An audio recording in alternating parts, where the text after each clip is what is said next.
போல் பாக்கிய செல்வம் புவியில் இல்லையே.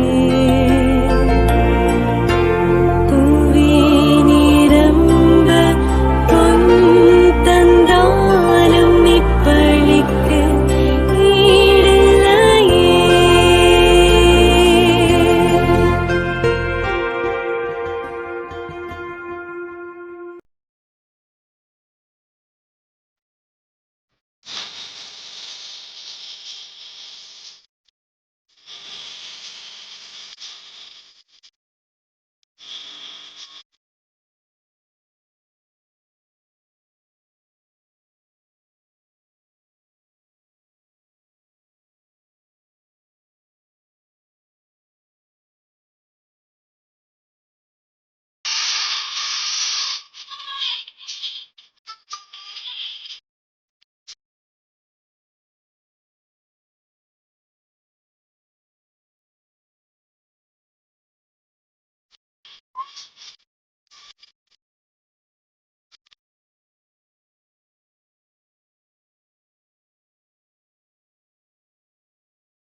தேவன் கோவில் மணியோசை கேட்டேன், இறைவன் இல்லம் விரைந்தே. ஜீவன் நல்கும் இறைவா.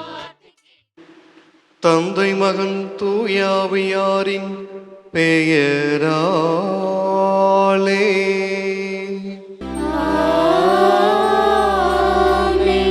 நம் ஆண்டவராகிய இயேசு கிறிஸ்துவின் அருளும் கடவுளின் அன்பும் தூய ஆவியாரின் நட்புறவும் தோழமையும் உங்கள் அனைவரோடும் இருப்பதாக.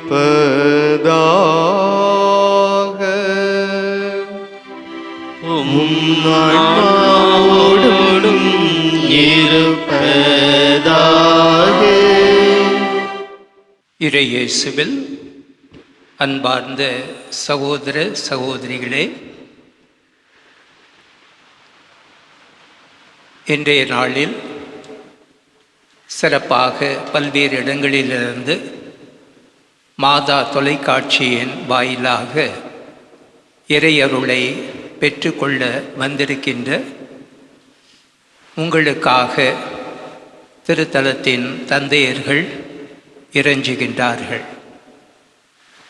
ஓரியோர் புனித அருளானந்தர் திருத்தல பசிலிக்கா வரலாற்றிலே ஒரு வியத்தகு நாளை நினைவு கூர்ந்து கடவுளுக்கு நன்றி கூற வந்திருக்கின்றோம். 1947 ஆண்டு ஜூன் மாதம் 22ஆம் தேதி திருத்தந்தை 12ஆம் பயஸ் வத்திக்கானில் சிறப்புமிக்க வழிபாட்டு கொண்டாட்டத்தில் அருளாளரான அருளானந்தரை புனிதராக உயர்நிலைக்கு உயர்த்தினார். அந்த மாபெரும் சிறப்பு திருப்பலியில் பல்வேறு நாட்டவர்கள், சிறப்பாக போர்த்துகல் நாட்டிலிருந்து திரளானோர் கலந்து கொண்டார்கள். இந்திய திருநாட்டிலிருந்து அந்த திருப்பலிக்கு கலந்து கொள்ள சென்றவர் இயேசு சபை மதுரை துணை மறை மாநிலத்தின் பிரதிநிதியாக பாளையங்கோட்டை தூய சேவியர் கலைமணிகளின் முதல்வர் அருள் தந்தை அருளானந்த சுவாமிகள் அந்த திருப்பலியிலே கலந்து கொண்டார். திருப்பலிக்கு முன்பு திருத்தந்தையை சந்தித்து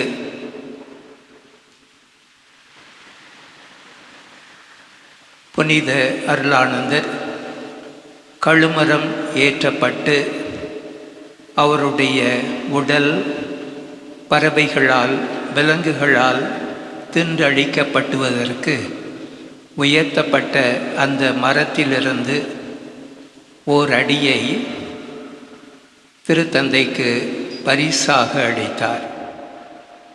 இன்னொரு அடி மதுரை உயர் மறைமறை மாவட்ட பேராயர் இல்லத்திலே இருக்கின்றது. இன்னொரு அடி கோவாவில் உள்ள சவேரியார் பேராலயத்திலே இருக்கின்றது. 2 அடி நமது வளாகத்திலே புனிதர் கழுமரம் ஏற்றப்பட்ட அந்த இடத்தில் இருக்கின்றது. இவ்வாறு இந்த திருவிழா 1947ஆம் ஆண்டு ஜூன் 22 இந்த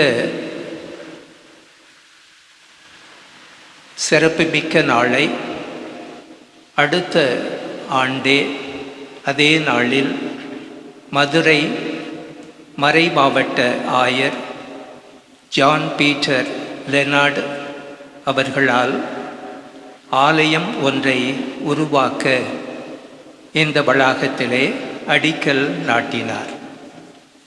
12 ஆண்டுகள் கழித்து, அதாவது 1960ஆம் ஆண்டு ஜூன் 20 அன்று மதுரை உயர் மறை மாவட்ட பேராயர் ஜான் பீட்டர் லெனார்ட் இப்பேராலயத்தை அர்ச்சித்து திருத்தலம் என்று அறிவித்தார். எனவே ஆண்டவருக்கு நன்றி செலுத்த நாம் அனைவரும் ஒரே குடும்பமாக கூடி வந்திருக்கின்றோம். இன்றைய பதிலுரை பாடலாக நாம் சொல்ல இருப்பது திருப்பாடல் 60 வசனம் 5 ஆகும். எங்களுக்கு துணை செய்யும் ஆண்டவரை எங்கள் விண்ணப்பத்தை கேட்டருளும்.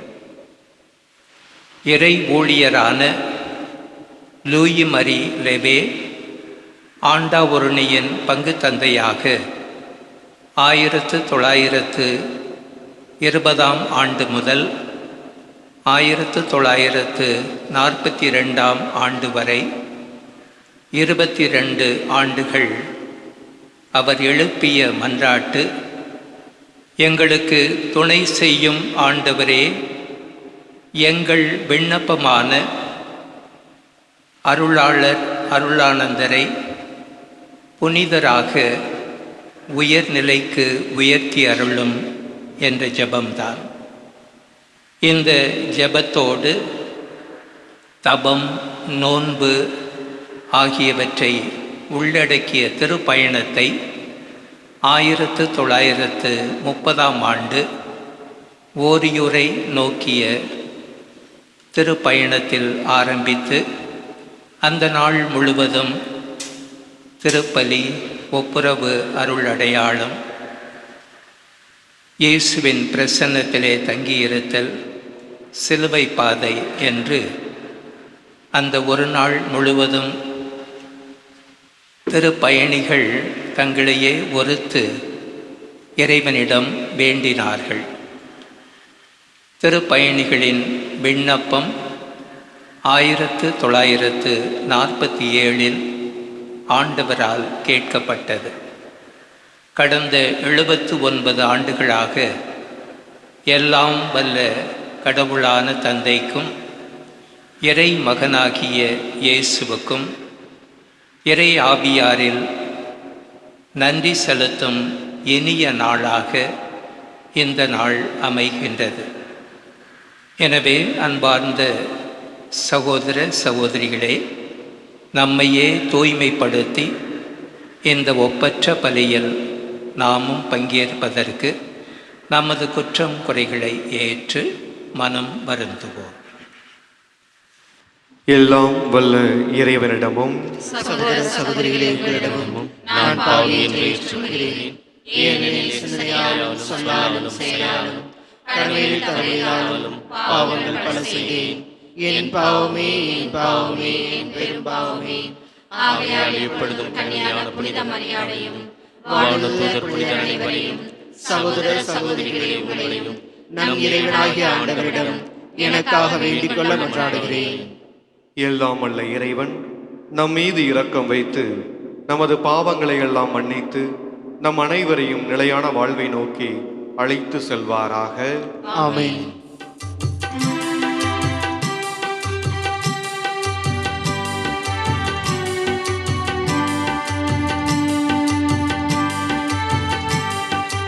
ஆண்டவரே இரக்கமாயிரும்.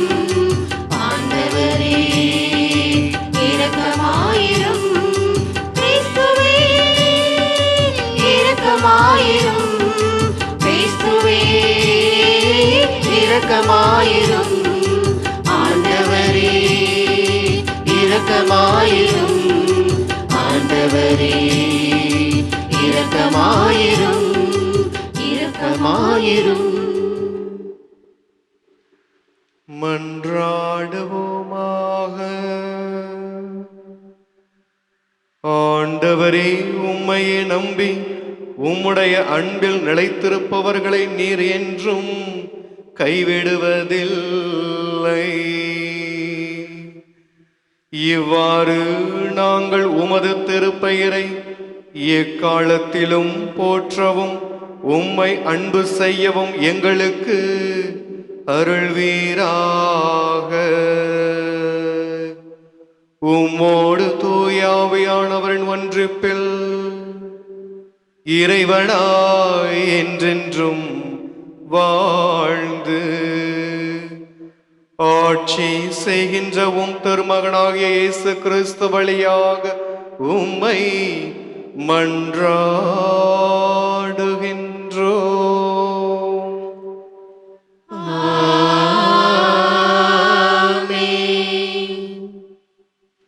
அரசர்கள் 2ஆம் நூலிலிருந்து வாசகம். அதிகாரம் 17.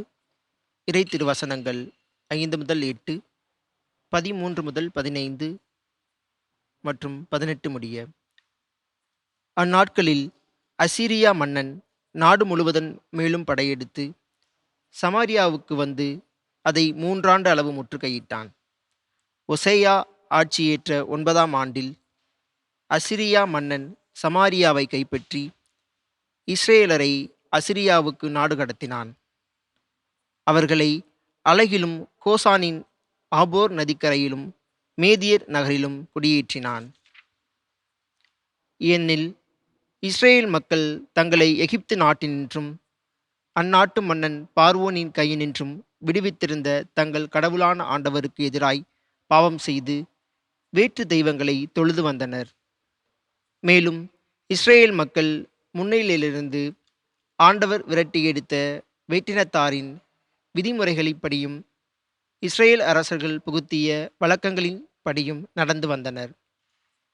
ஆயினும் ஆண்டவர் எல்லா இறைவாக்கினர் திருக்காட்சியாளர் மூலம் இஸ்ரேலுக்கும் யூதாவுக்கும் விடுத்திருந்த எச்சரிக்கை இதுவே: உங்கள் தீய வழிகளை விட்டு திரும்புங்கள். உங்கள் மூதாதையருக்கு நான் கட்டளையிட்டு என் அடியார்களாகிய இறைவாக்கினர் மூலம் நான் அறிவித்த திருச்சட்டத்தின்படி என் கட்டளைகளையும் நியமங்களையும் கடைபிடியுங்கள். ஆனால் அவர்களோ செவி கொடுக்கவில்லை. அவர்கள் மூதாதையர் தங்கள் ஆண்டவர் மீது நம்பிக்கை இழந்து பணிய மறுத்தது போல அவர்களும் வணங்கா கழுத்தர்களாக இருந்தனர். ஆண்டவரின் நியமங்களையும் தங்கள் மூதாதையரோடு அவர் செய்திருந்த உடன்படிக்கையையும் தங்களுக்கு அவர் விடுத்திருந்த எச்சரிக்கைகளையும் புறக்கணித்து வீணானவற்றை பின்பற்றி வீணராயினர். வேற்றினத்தாரை பின்பற்றலாகாது என்று ஆண்டவர் இட்ட கட்டளைக்கு மாறாக தங்களை சூழ்ந்திருந்த அவர்களை பின்பற்றி நடந்தனர். எனவே ஆண்டவர் இஸ்ரேலின் மேல் மிகவும் சினமுற்று அவர்களை தம் திருமுனின்று தள்ளிவிட்டார். யூதா குலத்தார் மட்டுமே எஞ்சியிருந்தனர். ஆண்டவரின் அருள்வாக்கு. இறைவனுக்கு நன்றி. திருப்பாடல் 60. எங்களுக்கு துணை செய்யும் ஆண்டவரே, எங்கள் விண்ணப்பத்தை கேட்டருளும். எங்களுக்கு துணை செய்யும் ஆண்டவரே, எங்கள் விண்ணப்பத்தை கேட்டருளும்.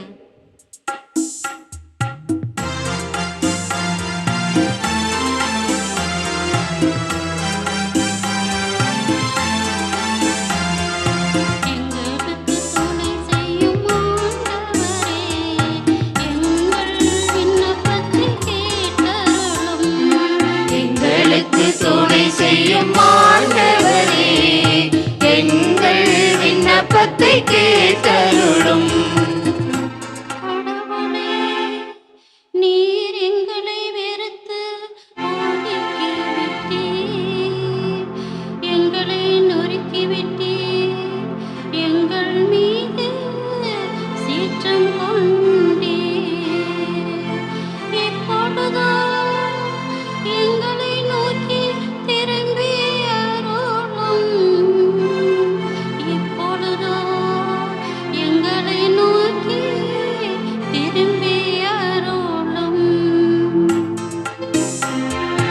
எங்களுக்கு துணை செய்யும் ஆண்டவரே, எங்கள் விண்ணப்பத்தை கேட்டருளும்.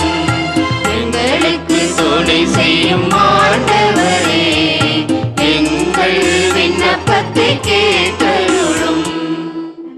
நிலத்தை நீர் அதிரச் செய்தீர், அதில் பிளவு உண்டாகச் செய்தீர். அதன் வெடிப்புகளை சீர்படுத்தும், அது ஆட்டம் கண்டுள்ளது.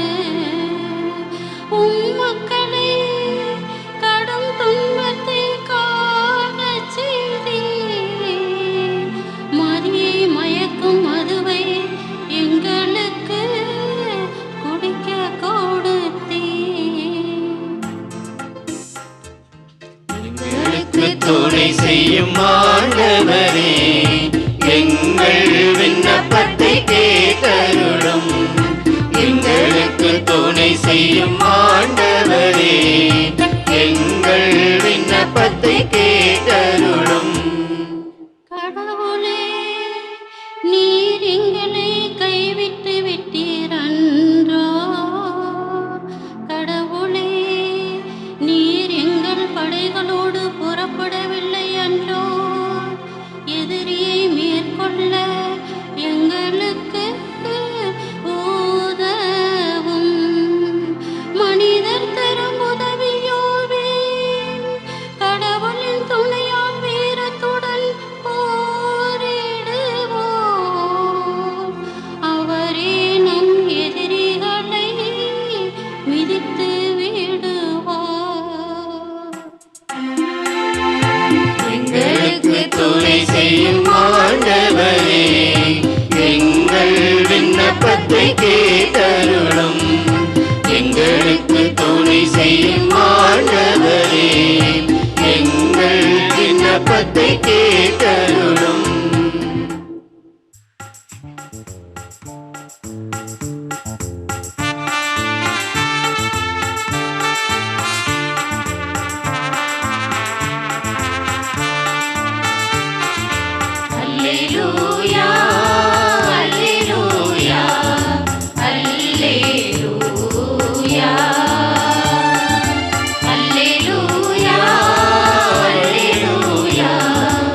கடவுளுடைய வார்த்தை உயிருள்ளது,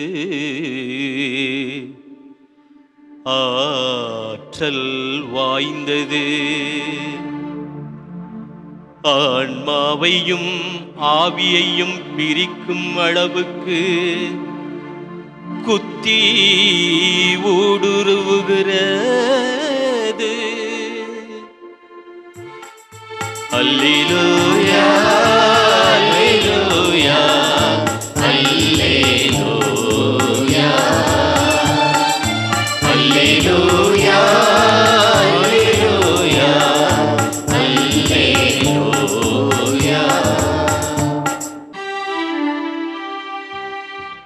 ஆண்டவர் உங்களோடு இருப்பாராக. ஆன்மாவோடும் இருப்பாராக. மத்தேவு எழுதிய தூய நற்செய்தியிலிருந்து வாசகம். ஆண்டவரே மாட்சி உமதே. அதிகாரம் 7, இறை வார்த்தைகள் 1 முதல் 5 முடிய. அக்காலத்தில் இயேசு தம் சீடரை நோக்கி கூறியது: பிறர் குற்றவாளிகள் என தீர்ப்பு அளிக்காதீர்கள், அப்போதுதான் நீங்களும் தீர்ப்புக்கு உள்ளாக மாட்டீர்கள். நீங்கள் அளிக்கும் தீர்ப்பையே நீங்களும் பெறுவீர்கள். நீங்கள் எந்த அளவையால் அளக்கிறீர்களோ அதே அளவையாலே உங்களுக்கும் அளக்கப்படும். உங்கள் கண்ணில் இருக்கும் மரக்கட்டையை பார்க்காமல் உங்கள் சகோதரர் அல்லது சகோதரியின் கண்ணில் இருக்கும் துரும்பை நீங்கள் கூர்ந்து கவனிப்பதேன்? அல்லது அவரிடம் உங்கள் கண்ணிலிருந்து துரும்பை எடுக்கட்டுமா என்று எப்படி கேட்கலாம்? இதோ உங்கள் கண்ணில்தான் மரக்கட்டை இருக்கிறது. வெளிவேடக்காரரே, முதலில் உங்கள் கண்ணிலிருந்து மரக்கட்டையை எடுத்தெறியுங்கள். அதன்பின் உங்கள் சகோதரர் அல்லது சகோதரியின் கண்ணிலிருந்து துரும்பை எடுக்க உங்களுக்கு தெளிவாய் கண் தெரியும். ஆண்டவரின் அருள்வாக்கு. கிறிஸ்துவே உமக்கு புகழ். அன்பார்ந்த இறை மக்களே, கிறிஸ்துவில் நாம் பார்வை பெற்றிட என்ற மைய சிந்தனையை அடிப்படையாக கொண்டு இன்றைய இறை வார்த்தையை சிந்திப்போம். ஒரு தாய் தன் மகனை அழைத்து கொண்டு காந்திகளிடம் வந்து, ஐயா, என் மகன் அதிகமாக இனிப்பு சாப்பிடுகிறார், அவனுக்கு அறிவுரை கூறுங்கள் என்று கூறினாராம். உடனே காந்தியடிகள் சொன்னாராம், 1 வாரம் கழித்து என்னை வந்து பாருங்கள் என்று அவரை அனுப்பி வைத்தாராம். 1 வாரம் கழித்து அந்த தாயும் மகனும் காந்தியடிகளை வந்து பார்த்தார்கள். காந்தியடிகள் அந்த தாயினுடைய மகனை பார்த்து, தம்பி, இனிப்பு அதிகம் சாப்பிடாதே என்று ஒரே வாக்கியத்தில் அறிவுரை கூறி முடித்து விட்டார். இதை பார்த்த அந்த தாய், எதற்காக 1 வாரம் கழித்து இந்த ஒரு வாக்கியத்தை சொல்ல நீங்கள் என்னை அழைத்தீர் என்று கேட்டார். உடனே காந்தியடிகள் சொன்னாராம், நானே அதிகமாக சர்க்கரை சாப்பிடுவேன், நான் எப்படி அவருக்கு அறிவுரை கூற முடியும்? எனவே இந்த 1 வாரம் அந்த அவகாசத்தை எடுத்துக்கொண்டு முழுமையாக சர்க்கரை சாப்பிடுவதை குறைத்து கொண்டேன். எனவே இப்போதுதான் அவருக்கு நான் அறிவுரை வழங்க தகுதியாக உள்ளேன் என்று கூறினாராம். ஆம் அன்பர்களே, குழந்தைகளுக்கு நாம் பொதுவாக அறிவுரை வழங்குவது உண்டு. அவ்வாறு அறிவுரை வழங்கும்போது அவர்கள் நம்மிடம் எழுப்பும் 2 கேள்விகள் எப்போதுமே நமக்கு ஒரு தூண்டுதலை கொடுக்கும். ஏனென்றால் நாம் அவர்களிடம் இதை செய்யாதே என்று சொல்வோம். ஆனால் அவர்கள் நம்மிடம் கேட்பார்கள், நீங்கள் ஏன் அதை செய்கிறீர்கள் என்று. இதை செய் என்று சொல்வோம். அவர்கள் நம்மிடம் கேட்பார்கள், இதை ஏன் நீங்கள் செய்யவில்லை என்று கேட்பார்கள். நாம் நம் குழந்தைகளுக்கு ஒரு முன்மாதிரியாக இருப்பதில்லை. அவர்களிடம் ஒரு குறைகளை சுட்டி காட்டி திருத்த சொல்வோம். ஆனால் அவர்கள் பார்த்ததிலிருந்து நமக்கு கேள்வியை கேட்பார்கள். இதைதான் இயேசுவும் இன்று நம்மிடம் கேட்கிறார். உங்கள் கண்ணில் இருக்கும் மரக்கட்டையை பார்க்காமல் உங்கள் சகோதரர் சகோதரியின் கண்ணில் இருக்கும் துரும்பை பார்ப்பது ஏன் என்று நம்மிடம் கேட்கிறார். இதற்கு ஒரு சிறந்த உதாரணம் தாவீது. நாத்தான் தாவீது மன்னிடம் வந்து ஒரு நிகழ்வை கூறுகிறார். ஒரு பெரிய செல்வந்தர் இருந்தார். அவருக்கு நிறைய செல்வங்கள் இருந்தது. அந்த செல்வங்களில் நிறைய ஆடுகள் மாடுகள் எல்லாம் இருந்தன. அவரை பார்க்க ஒரு வழிப்போக்கர் வருகிறார். அந்த வழிப்போக்கருக்கு உணவளிக்க ஒரு ஏழையின் அவரிடம் இருந்த ஒரே ஒரு ஆட்டையும் எடுத்து அவருக்கு அளிக்கிறார் என்று கூறியவுடன் தாவீதுக்கு மிகப்பெரிய கோபம். அவன் சாக வேண்டும் என்று மிக கோபமாக கூறுகிறார். உடனே நாத்தான் இறைவாக்கிறார் அவரிடம் சொல்லுகிறார், அந்த செல்வந்தர் நீர்தான், அந்த கொலை செய்யப்பட வேண்டியவர் நீர்தான் என்று கூறுகிறார். ஏனெனில் நீர் உரியாவின் மனைவியை உனது மனைவியாக்கி கொண்டீர் என்று கூறுகிறார். உடனே தாவீது மனம் வருந்தி கடவுளிடம் மன்னிப்பு கேட்கிறார். நம்மிலும் இந்த தாவீதின் மனநிலை அதிகமாக உள்ளது. இதை நாம் அன்றாட வாழ்க்கையில் பார்க்கிறோம். இணையதளங்களில் ஏதாவது ஒருவரை பற்றி தவறாக கூறிவிட்டால் போதும், அந்த செய்தி உண்மையா பொய்யா என்று பார்க்காமல் அதை பற்றி இவருக்கு கண்டிப்பாக தண்டனை வழங்க வேண்டும், அவரை தூக்கிலிட வேண்டும், அவர் சட்டத்தின் முன்பாக கொண்டு வரப்பட வேண்டும் என்று மிக ஆதகமாக கூறுகிறோம். ஆனால் உண்மையா பொய்யா என்று நாம் அறிவதில்லை. மிக விரைவாக தீர்ப்பளித்து விடுகிறோம். ஆனால் இயேசு ஒரு குறையானவரை, ஒரு குற்றவாளியை குறையை பார்க்கும்போது எவ்வாறு தீர்ப்பளித்தார் என்பதை நாம் இன்று பார்க்க வேண்டும். அதற்கு ஒரு 3 உதாரணங்களை பார்க்கலாம். ஒன்று, யோவான் நற்செய்தி 8ஆம் அதிகாரத்திலே பார்க்கும் விபச்சாரத்தில் விடுபட்ட பெண். விபச்சாரத்தில் விடுபட்ட பெண்ணை மறைநூல் அறிஞரும் பரிசேயரும் இயேசுவிடம் கொண்டு வந்து மோசேயின் சட்டப்படி இவளை கல்லால் எறிந்து கொல்ல வேண்டும் என்று கூறுகிறார்கள். உடனே ஆண்டவர் அவளிடம் சொல்லுகிறார், உங்களில் பாவம் செய்யாதவர் முதலில் இப்பெண் மீது கல் எறியட்டும் என்று கூறுகிறார். இவ்வாறு கூறி அங்கு அந்த பெண்ணை அவர் விடுவிக்கிறார். மறுபடியும் இயேசு நிமிர்ந்து பார்த்து அந்த பெண்ணிடம், யாரும் உனக்கு தீர்ப்பு அளிக்கவில்லையா என்று கேட்கிறார். அந்த பெண், யாரும் எனக்கு தீர்ப்பு அளிக்கவில்லை என்று கூறுகிறார். ஆண்டவர் மறுபடியும், நானும் உனக்கு தீர்ப்பளிக்கவில்லை, நீ போ, இனிமேல் பாவம் செய்யாதே என்று கூறுகிறார். இதே போல சக்கேவனுடைய வாழ்க்கையிலும் பார்க்கிறோம். சக்கேவு ஒரு பாவி, வரி தண்டுபவர் ஒரு பாவி என்று அறியப்பட்டார். ஆனால் இயேசு அவரை பார்த்தவுடன், நான் உன் வீட்டில் தங்க வேண்டும் என்று அவரை அரவணைத்துக் கொள்கிறார். ஊதாரி மைந்தர் ஓமேலே செல்வங்களை எல்லாம் அழித்து, தன் தந்தையின் செல்வங்களை எல்லாம் அழித்த மகன் திரும்பி வந்தவுடன் அந்த தந்தை அவரை மனமார்ந்து அரவணைத்துக் கொள்கிறார். ஆண்டவரே, இந்த நிகழ்ச்சிகள் எல்லாம் நமக்கு என்ன சொல்கிறது என்றால், நாம் மற்றவர்களின் குறைகளை பார்த்தோம். ஆனால் கடவுள் நமக்கு சொல்கிறார், நீங்கள் குறைகளை பார்க்க வேண்டாம், என்னை பாருங்கள், நான் எதற்காக இந்த உலகிற்கு வந்தேன் என்று நம்மிடம் சொல்லுகிறார். நான் எதற்காக இந்த உலகத்திற்கு வந்தேன்? கடவுளின் அன்பை மக்களுக்கு வெளிப்படுத்த, கடவுளின் இரக்கத்தை நான் அவர்களுக்கு வழங்க, இதனால் அவர்கள் மறுபடியும் வாழ்வு பெற வேண்டும் என்றே சொல்கிறார். நம் வீடுகளில் நம் குழந்தைகள், நம்முடைய மனைவிகள், நம்முடைய கணவர்கள் ஏதாவது ஒரு தவறு செய்தால் போதும், அதை சுட்டி காட்டிக் கொண்டே இருப்போம். அந்த தவறை சுட்டிக்காட்டி அவர்களை புண்படுத்துவோம். அந்த புண்படுத்தின் வழியாக நாமும் புண்படுவோம். இவ்வாறு நம்முடைய ஆற்றலை வீணாக செலவழிக்கிறோம். இதே தான் இன்றைய முதல் வாசகம் வசனம் 15 மிக அருமையாக கூறுகிறார். வீணானவற்றை செய்து வீணாய் ஆனார்கள் என்று சொல்கிறார். அன்பார்ந்தவர்களே, இறை வாக்கினர்கள் சொன்னவற்றை அவர்கள் இஸ்ரேல் மக்கள் கேட்கவில்லை. ஆனால் அவர்கள் தாண்டோதிதமாக வாழ்ந்தார்கள்.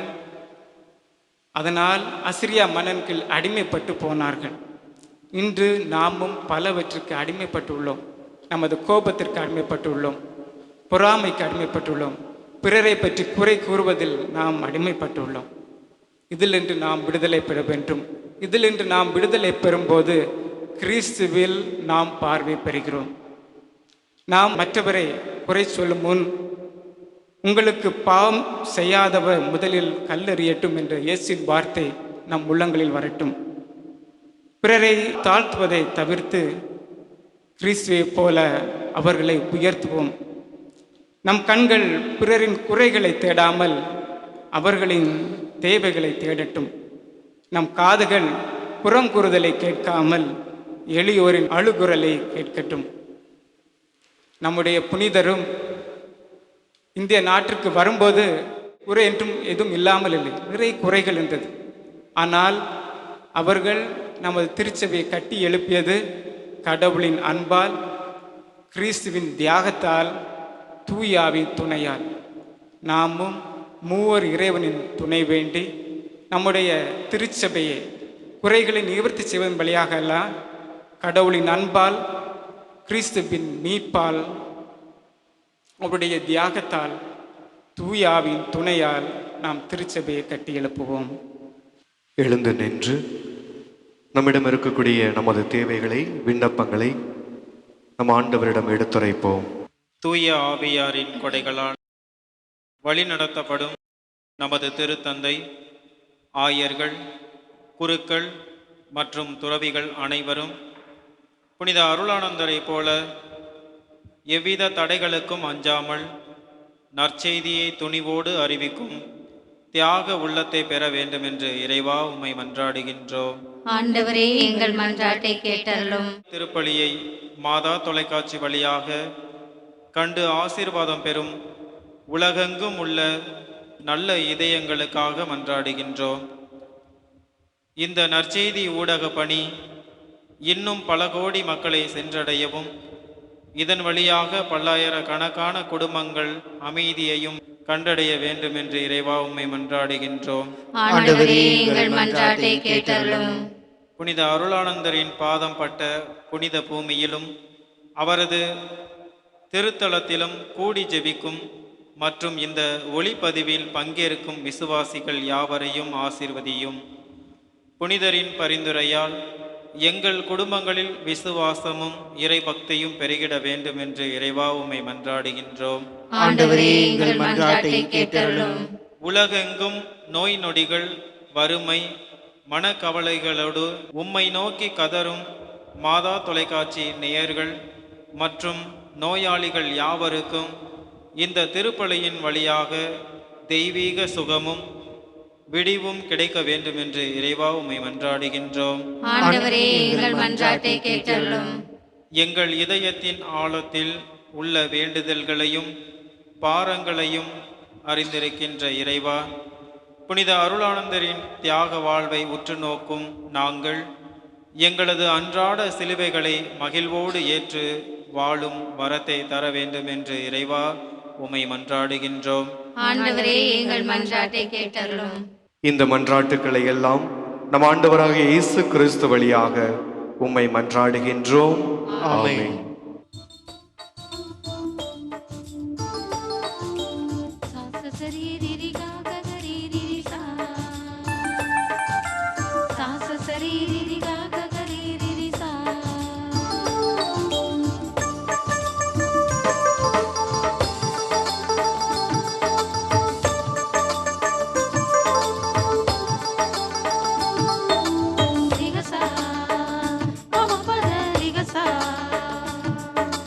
ரிகசா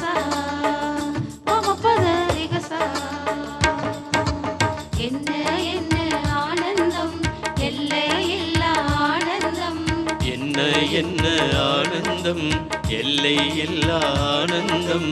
என்னை உனக்கு கொடுப்பதில் தானே ஆனந்தம்.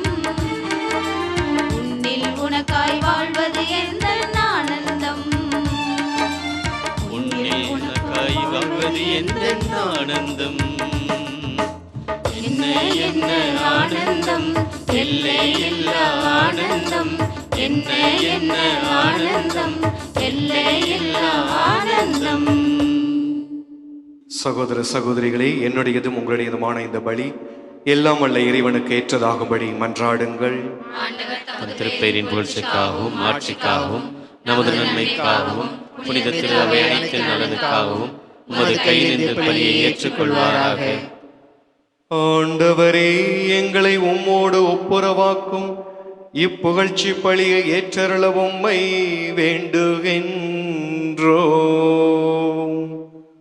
அதனால் நாங்கள் தூயோராக்கப்பட்டு உமது மகிழ்வுக்கும் எங்கள் மனங்களில் காணிக்கைகளை உமக்கு அளித்திட அருள்வீராக. எங்கள் ஆண்டவராகிய கிறிஸ்து வழியாக உம்மை மன்றாடுகின்றோம்.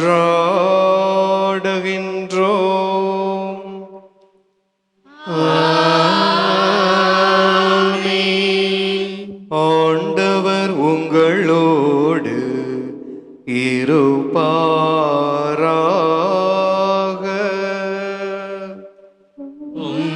ஆன்மாவோடும் இருப்பாராக. இதை எங்களை மேலே எழுப்புங்கள். ஆண்டவரிடம் எழுப்பியுள்ளோம். நம் இறைவனாகிய ஆண்டவருக்கு நன்றி கூறுவோம். அது தகுதியும் நீதியும் ஆனது. ஆண்டவரே, தூயவரான தந்தையே, என்றும் உள்ள எல்லாம் வல்ல இறைவா, எங்கள் ஆண்டவராகிய கிறிஸ்து வழியாக எந்நாளும் எவ்விடத்திலும் நாங்கள் உமக்கு நன்றி செலுத்துவது மெய்யாகவே தகுதியும் நீதியும் ஆகும். எங்கள் கடமையும் மீட்புக்குரிய செயலுமாகும். கிறிஸ்துவின் இறப்பினை நாங்கள் அன்போடு கொண்டாடுகின்றோம். உயிர்ப்பினை உயிராற்றலுள்ள நம்பிக்கையோடு அறிக்கையிடுகின்றோம். மாட்சியுடன் அவர் மீண்டும் வருவார் என உறுதியோடு எதிர்நோக்கி இருக்கின்றோம். ஆகவே புனிதர் வானதூதர் அனைவரோடும் சேர்ந்து நாங்கள் உம்மை புகழ்ந்து ஏத்தி முடிவின்றி பாடுவதாவது: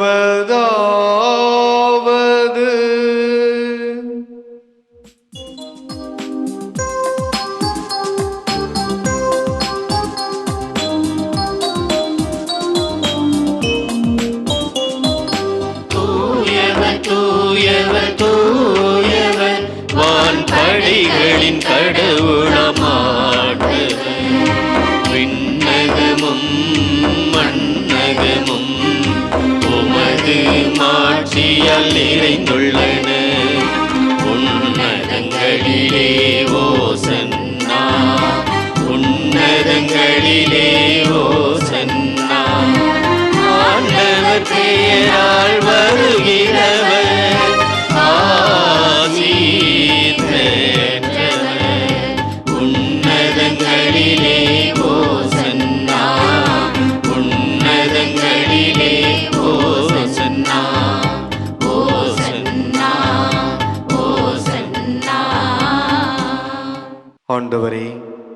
நீர் மெய்யாகவே தூயவர், தூய்மை அனைத்துக்கும் ஊற்று. ஆகவே உம்முடைய ஆவியை பொழிந்து இக்காணிக்கைகளை தூய்மைப்படுத்த உம்மை வேண்டுகின்றோம்.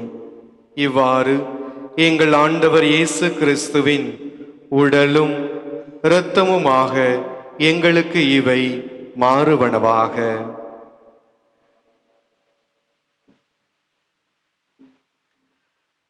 அவர் பாடுபட உளம் கனிந்து தம்மை கையளித்த போது அப்பத்தை எடுத்து நன்றி செலுத்தி அதை பிட்டு தம் சீடர்களுக்கு அளித்து கூறியதாவது,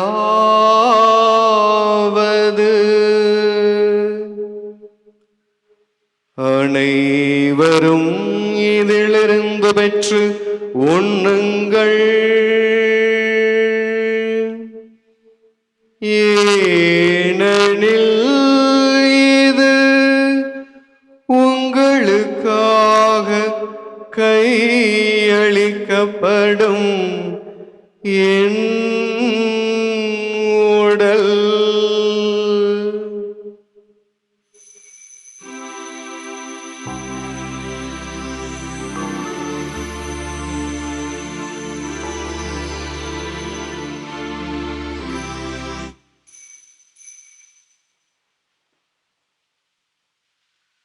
அவ்வண்ணமே இரவு விருந்தை அருந்தியபின்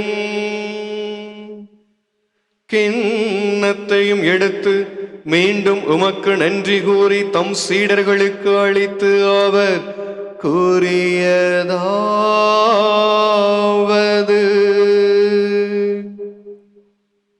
அனைவரும் இதிலிருந்து பெற்று பருகுங்கள், ஏனெனில் இது புதிய நிலையான உடன்படிக்கைக்குரிய என் இரத்தத்தின் கிண்ணம்.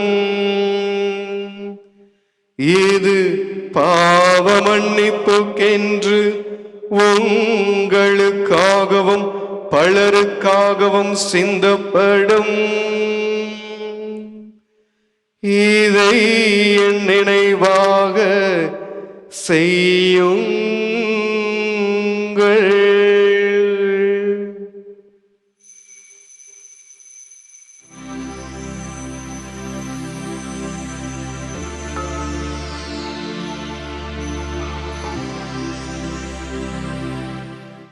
நம்பிக்கையின் மறைபொருள், ஆண்டவரே, நீர் வருமளவும் உமது இறப்பினை அறிக்கையிடுகின்றோம்,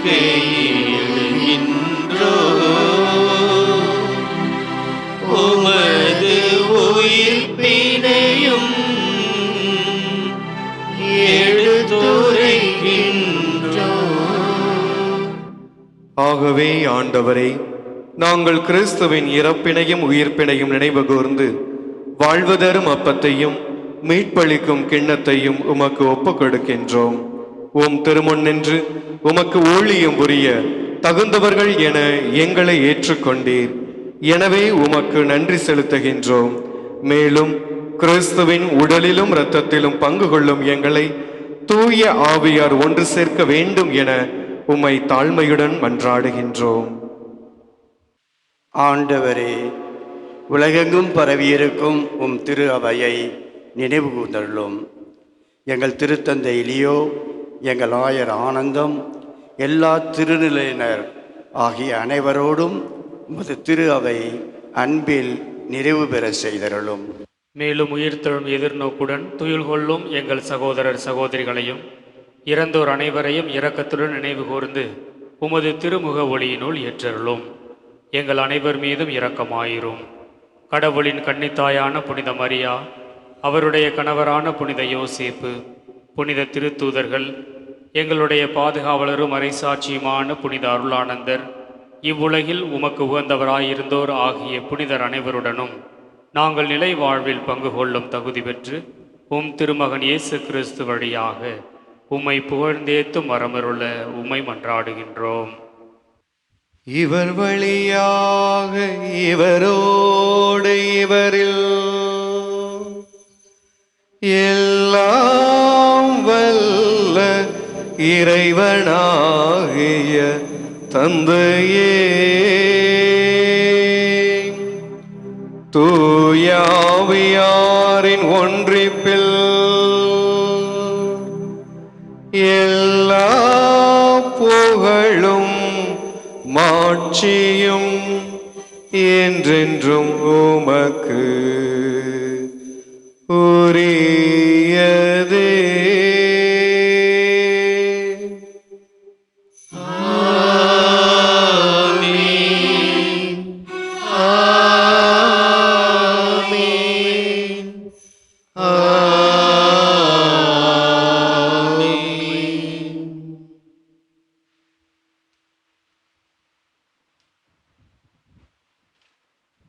மீட்பரின் கட்டளையால் கற்பிக்கப்பட்டு தேவ வடிப்பினையால் பயிற்சி பெற்ற நாம் அனைவரும் இணைந்து பாடுவோம். விண்ணுலகில் இருக்கிற எங்கள் தந்தையே,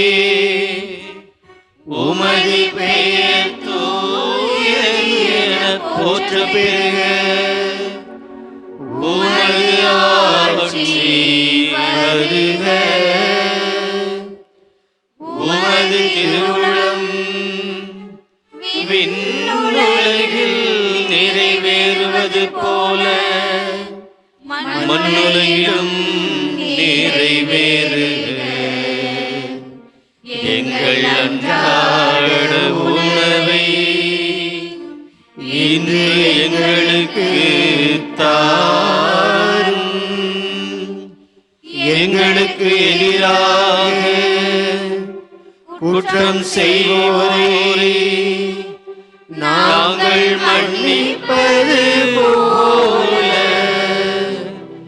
எங்கள் குற்றங்களை மன்னியும். எங்களை சோதனைக்கு உட்படுத்தாதேயும், தீமையிலிருந்து எங்களை விடுவித்தருளும். ஆண்டவரே, தீமை அனைத்திலுமிருந்து எங்களை விடுவித்து எங்கள் வாழ்நாளில் அமைதியை கனிவுடன் அருள உம்மை மன்றாடுகின்றோம். உமது இரக்கத்தின் உதவியால் நாங்கள் பாவத்தில் இருந்து எப்போதும் விடுதலை பெற்று யாதொரு கலக்கமுமின்றி நலமாயிருப்போமாக. நாங்கள் எதிர்நோக்கி இருக்கும் பேரின்பத்துக்காகவும் எம் மீட்பராகிய இயேசு கிறிஸ்துவின் வருகைக்காகவும் காத்திருக்கின்றோம்.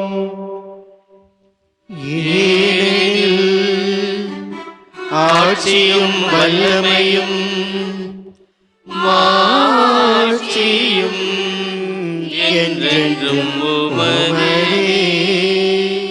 ஆண்டவரே இயேசு கிறிஸ்துவே, அமைதியை உங்களுக்கு விட்டு செல்லுகின்றேன், என் அமைதியையே உங்களுக்கு அளிக்கின்றேன் என்று உம் திருத்தூதர்களுக்கு மொழிந்தீரே.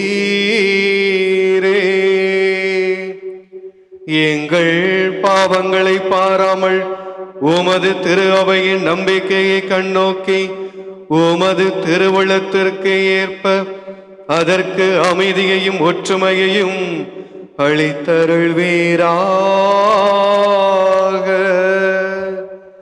என்றென்றும் வாழ்ந்து ஆட்சி செய்கின்றவர் நீரே.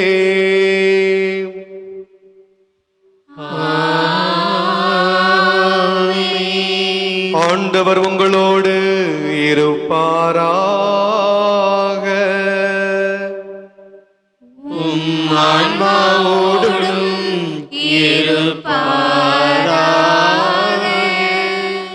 ஒருவருக்கொருவர் அமைதியை பகிர்ந்து கொள்வோம்.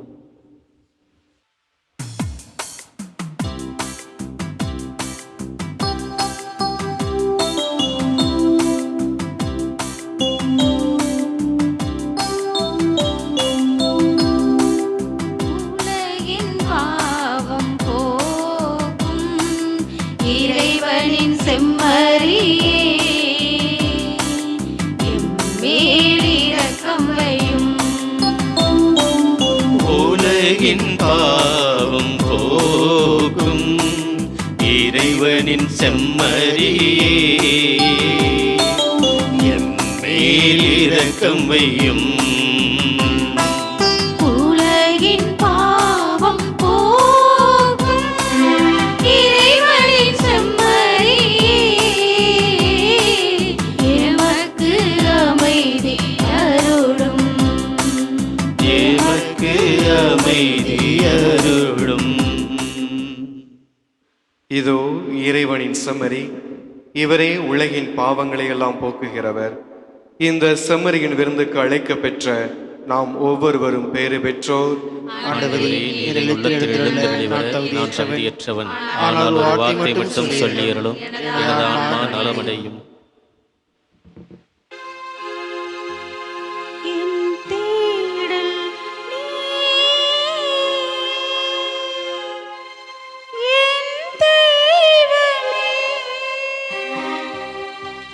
நீயின்றி என் வாழ்வு தடுமாறுதே, உன்னை மனம் தேடுதே, நீ வழிகாட்டுமே.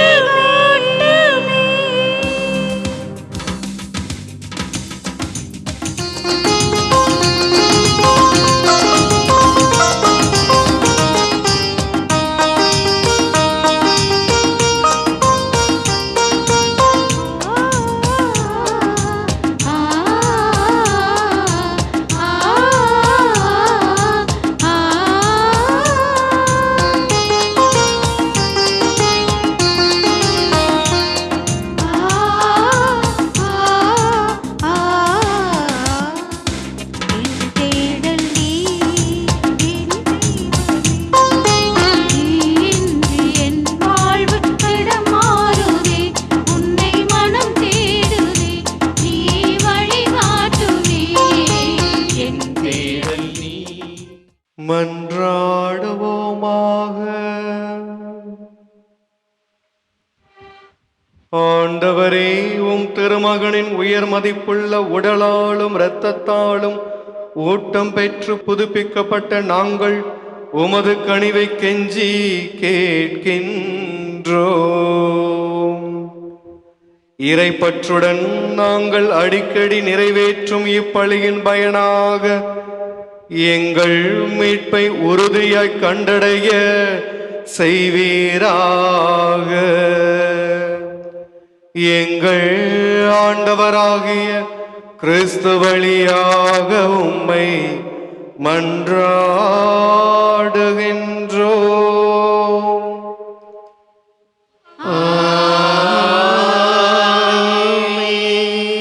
ஆண்டவர் உங்களோடு இருப்பாராக. ஆன்மாவோடும் இருப்பாராக. எல்லாம் வல்ல இறைவன் தந்தை, மகன், தூய ஆவியார் உங்களை ஆசீர்வதிப்பாராக.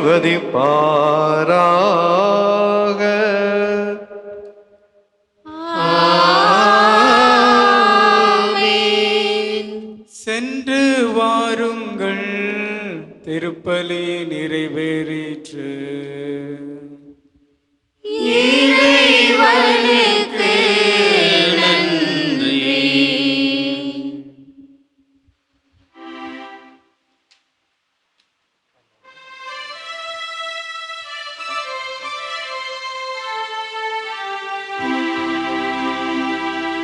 தந்தனனா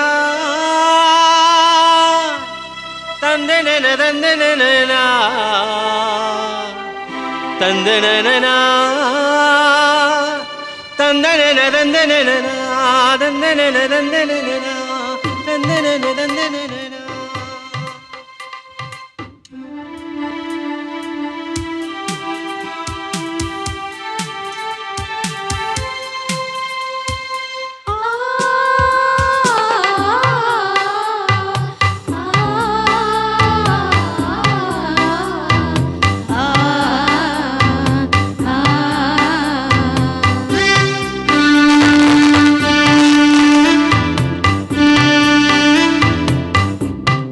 கரையோரம் அழகான மணல் மேடு, மணல் மேட்டின் நடுவினிலே மன்னவன் திருக்கோ